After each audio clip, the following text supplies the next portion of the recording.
കേരളത്തിലെ രാഷ്ട്രീയ രംഗത്ത് വലിയ മാറ്റത്തിന് തുടക്കം കുറിക്കുന്ന സുരേഷ് ഗോപിയുടെ വിജയത്തിൽ എൻ.സി.പിക്ക് വലിയ പങ്കുവഹിക്കാൻ കഴിഞ്ഞുവെന്ന് എൻ.സി.പി സംസ്ഥാന നേതൃയോഗം വിലയിരുത്തി.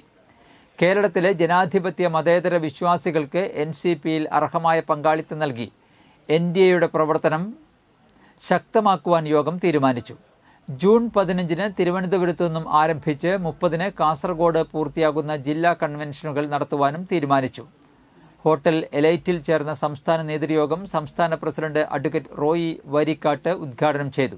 സംസ്ഥാന vice president Sasi Pulikkal, general സെക്രട്ടറിമാരായ V Kunhikrishnan master, A V. Sajeev, A R. Narendran, ജില്ലാ പ്രസിഡന്റുമാരായ C A. Joy, Vinod Meenatheril, P G. Sugunan, Ranjith P. Chacko, Ravi Karakkamandapam, advocate Reji Kesavan Nair, നേതാക്കളായ ശരത്, ദയാ വിനോദ്, റഫീൻ സലീം, രമേശ് മുണ്ടപ്പാട്ട് എന്നിവർ പ്രസംഗിച്ചു.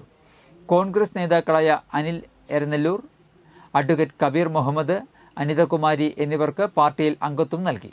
ചടങ്ങിൽ എൻ.ഡി.എയുടെ വിജയം പ്രവർത്തകർ കേക്ക് മുറിച്ച് ആഘോഷിച്ചു.